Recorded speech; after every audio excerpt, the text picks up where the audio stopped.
Die meisten von euch kennen wahrscheinlich das sagenumwobene Buch Necronomicon, das in den Geschichten von Howard Phillips Lovecraft vorkommt und auch in Filmen wie Tanz der Teufel eine Rolle spielt. Obwohl sich hartknäckig die Gerüchte hielten, dass dieses angeblich von Abdel al-Hazred verfasste Buch wirklich existierte, entsprang es nur der Fantasie Lovecrafts. Doch nur die wenigsten wissen, dass in einigen Sagen und Legenden aus dem deutschsprachigen Raum ebenfalls solche Bücher erwähnt werden. Da ich mich gerne mit Sagen beschäftige, bin ich auf die sogenannten Schwarzbücher gestoßen.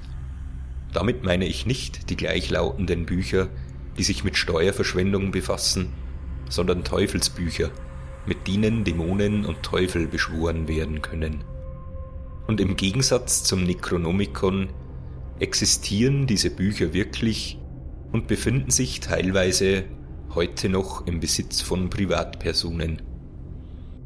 Das erste Mal, dass ich von einem Schwarzbuch gelesen habe, war in einer Sage aus meinem Heimatort, die ein Heimatforscher für die Nachwelt in einem Buch niedergeschrieben hat.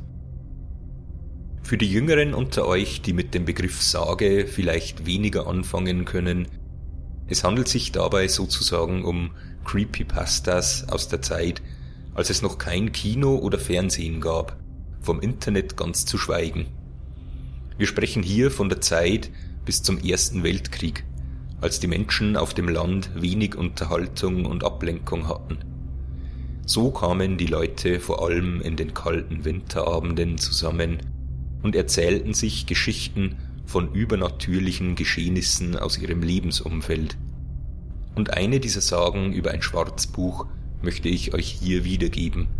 Zuerst die Zusammenfassung in Hochdeutsch und dann im bayerischen Dialekt, so wie die Sage erzählt wurde. Der Hammerschmied von Karlhammer hat ein Schwarzbuch. Er braucht nur die Bäume rot zu markieren und am nächsten Tag liegt das Bauholz verwendungsfähig da. Er besitzt ein Hammerwerk, eine Mühle und eine Schneidsäge und geht nur einmal im Jahr zur Kirche, in der Christnacht. Und genau da findet der große Knecht das Schwarzbuch, als er gelangweilt auf dem Sofa liegt, das Buch im Deckengebälk stecken sieht und sich damit die Zeit vertreiben will. Wie er aber liest und sonderbare Namen entdeckt, wird es ihm mit einem Male unheimlich. Schon trommelt und trischt es laut an das Fenster. Er denkt an den Müller, der in der Kirche sitzt und helfen könnte. Auch der Müller ahnt das Unheil, verlässt nach der Wandlung seinen Platz und eilt heim. Er trifft auf halbem Weg den Knecht und erfährt alles. Der Knecht rennt voraus, tut, was ihm der Müller aufgetragen hat, schüttet einen Sack Hirse in den Rotbach, lässt die Körner von den Teufeln einzeln herausfischen. In dieser Zeit liest der Müller den Zauberspruch rückwärts und liest damit die Teufel wieder fort. Der Hammerschmied von Karlhammer hat ein Schwarzbäuchei gehabt. Der ist angegangen in seinen Wald und hat die Bäume fürs Bauholz mit der roten Farbe angezeichnet und hat nicht umschauen dürfen. In einem Tag ist das Bauholz da gelegen, samt die Wirts und Tal. Haben uns aber auch gesagt, der Karlhammer ist mit Teufelshänden gebaut worden. Das ist ganz in der Nacht von uns gewesen. Das ist ein Hammerwerk gewesen. Ganz ein uraltes und ein Mai und ein So ist auch dabei gewesen. Selbe Zeit wenigstens noch. Und der Meiner da, der ist nicht in die Kirche gegangen. Ein ganzes Jahr nicht. Aber der hat ein Schwarzbäuchei gehabt. Und gerade einmal in der Christnacht ist er in die Kirche gegangen. Entmitten einmal. Und alles, was er in Haus gehabt hat, alles hat mit ihm gehen müssen, entmitten. Und der Groß nicht, der hat daheim bleiben müssen. Der hat's Haus halten müssen. So hat sich der Knecht aufs Kanapee gelegt und hat in den Haubon angeschaut. Jetzt sieht er da oben ein Bäuchei stecken. Hat er ihm denkt, wart, das Bäuchei ist grad recht. Vergeht mir Zeit besser, kann ich ein wenig lesen. und hat da gelesen und gelesen. Jetzt hat er ihm schon gedacht, ist denn das eigentlich für eine Leserei da? Namhand kämen von eurer Hand, weil Luzifer und so Namen. Hat er ihm denkt, ja, das ist so dähnert nix rechts nimmer.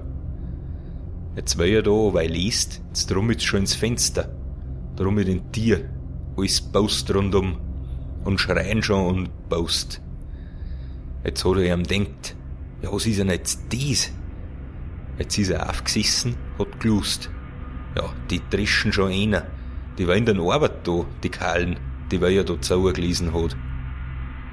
Jetzt wollte er da auf Biberer, hat er ihm denkt, jetzt muss ich um einen Meiner rennen, dass der Meiner kommt und hilft da. Der Meiner in der Kirche, der hat ihm auch denkt, ja, da heut ist etwas los, ich spür's, ich kenn's, dass da heut etwas los ist. Jetzt, weil die Wandlung um mich gewesen ist er schön heim. Und der Gnet ist auch aus und ist am Meiner zugegengerannt. Zwei sind am Weg zusammengekommen. Na, was ist denn? Hast du etwa gelesen? Ja, ich han gelesen in einem Büchlein. Da ist das Wurn. Na, renn nur, was du rennen kannst. Renn heim und nimm schön in der Mai drin einen Sack voll Brei und schieb ihn im Bo rein. Na, der Gnet ist schön gerannt. Der Meiner hat nicht so gekannt. Und hat einen Brei reingeschickt. Und hat da die Gankeln da, weil da gewesen haben, hat er erst geschafft, den ganzen Brei mal zu runtergeladen, nicht das Kernl einzeln. Und hinter dieser Zeit nachher ist der Meiner auch heimgekommen. Nachher hat der wieder zurückgelesen und bis 4 geworden haben, hat der Meiner die Kahlen wieder fortgelesen gehabt. Dann ist wieder ein Rau gewesen. Ich weiß schon, ein etwas fieser Dialekt.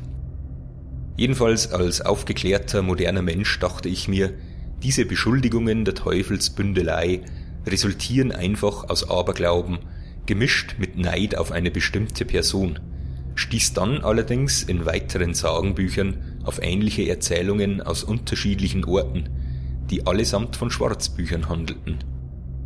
Ein interessantes Detail an dieser Stelle: Im Gegensatz zu Hexenbüchern ist in den meisten Sagen immer ein Mann im Besitz eines solchen Schwarzbuches, selten eine Frau. Meist ist es ein Müller, Weber oder ein reicher Bauer, der aus einem solchen Buch lesen kann und übernatürliche Wesen beschwört. Oft in Form von Raben oder Krähen, manchmal auch in Form von Teufeln oder Dämonen, die ihm dann zu Diensten sind, um entweder Aufgaben für ihn zu erledigen oder einem anderen Menschen zu schaden. Auch der Aufbau der Geschichten ist meistens der gleiche. Der Besitzer des Buches verlässt das Haus, eine andere Person im Haushalt fängt darin an zu lesen und ruft eine übernatürliche Macht auf den Plan. Irgendwann erinnert sich der Besitzer des Schwarzbuches, dass er das Buch offen liegen lassen hat, kehrt zurück und bannt die übernatürliche Erscheinung.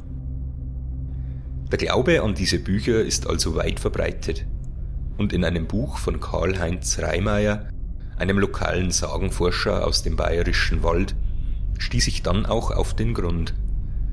Da dieser Herr bereits einige Bücher mit Sagen aus dem Bayerischen Wald veröffentlicht hatte, traten in der Vergangenheit einige Personen auf ihn zu, die ein solches Schwarzbuch besitzen. Das Bild, das ich hier einblende, ist eine Fotografie aus seinem Buch Wenn's weiratzt und zeigt eine Seite aus einem Schwarzbuch. In den Besitz eines solchen Schwarzbuches kommt man, wenn man einen Pakt mit dem Teufel eingeht, kann sich dann aber wünschen, was man will. Dieser Wunsch geht in Erfüllung. Aus diesem Grund werden die Schwarzbücher gehütet wie ein wertvoller Schatz. Reimayr berichtet in seinem Sagenbuch, dass ihm ein Besitzer eines Schwarzbuches versprochen hat, dieses herzuzeigen, verzögerte den Termin allerdings immer weiter hinaus. Schlussendlich gestand er ein, dass er Angst hatte und das Buch einem Fremden keinesfalls in die Hand geben wollte, da sonst großes Unglück über ihn und seine Familie hereinbrechen würde. So hat er sein Geheimnis mit ins Grab genommen. Aufgrund eines Zeitungsartikels wurde jedoch eine weitere Person auf ihn aufmerksam und teilte dem Autor mit, dass er im Besitz eines Schwarzbuches sei und sich mit diesem Thema beschäftigte. Seine Großtante hatte ihm erzählt, dass es einer seiner Vorfahren beim Brand des Schlosses Ortenburg an sich genommen hat und dass es sich seit ca. 1840 im Familienbesitz befindet. Unter anderem nennt er die Orte Fürsteneck, Geiermühle, Gotteszell und Kirchdorf im Wald in Verbindung mit den sogenannten Schwarzbüchern. In Gotteszell war es ein Teufelsweber, der ein Schwarzbuch besessen haben soll. In Kirchdorf im Wald ein Einzelgänger, der unter Höllenzwang stand. Die Sage vom Teufelsweber von Gotteszell findet ihr übrigens auch im Internet. Siehe den Link in der Beschreibung. Ihren Ursprung haben die Bücher anscheinend in Schriften wie dem Clavicula Salomonis, der Schlüssel Salomons. Diese enthalten Formeln, um mit Geistern und Dämonen in Verbindung zu treten, und wurden ab dem Mittelalter eingezogen und verbrannt, da alleine der Besitz Zaubermacht und magischen Schutz verleihen soll. So mancher Zauber war in hebräischer Sprache niedergeschrieben, wodurch auch verständlich wird, warum solche Bücher von hinten nach vorne zu lesen sind. Der älteste Hinweis auf ein sogenanntes Schwarzbuch findet sich tatsächlich in Geiermühle, einem Ortsteil von Neukirchen vorm Wald in der Nähe von Passau. Zu Zeiten des Dreißigjährigen Krieges gab es dort einen wohlhabenden Müller namens Stephan Geier, der seine Kunden betrogen hatte und mit dem Teufel einen Bund geschlossen haben soll. Der Müller hatte vom Teufel ein Schwarzbuch erhalten und im Gegenzug sollte der Müller dem Teufel möglichst viele Menschen zuführen. Würde er den Pakt brechen, wäre seine Seele dem Teufel ausgeliefert. 1640 dann soll der Sohn des Müllers das Schwarzbuch gefunden haben. Er benutzte es unwissend und wurde von Vögeln angegriffen.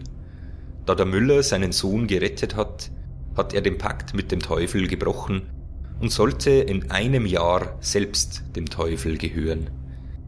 In seiner Verzweiflung streifte der Müller in den Wäldern umher und traf dort auf einen Einsiedler. Dieser gab ihm den Rat, sein unrechtes Gut zurückzugeben und von seinem rechtmäßigen Eigentum neben seiner Mühle eine Kapelle zu bauen. Er tat dies und betete in der Nacht, in der ihn der Teufel holen sollte, in der Kapelle.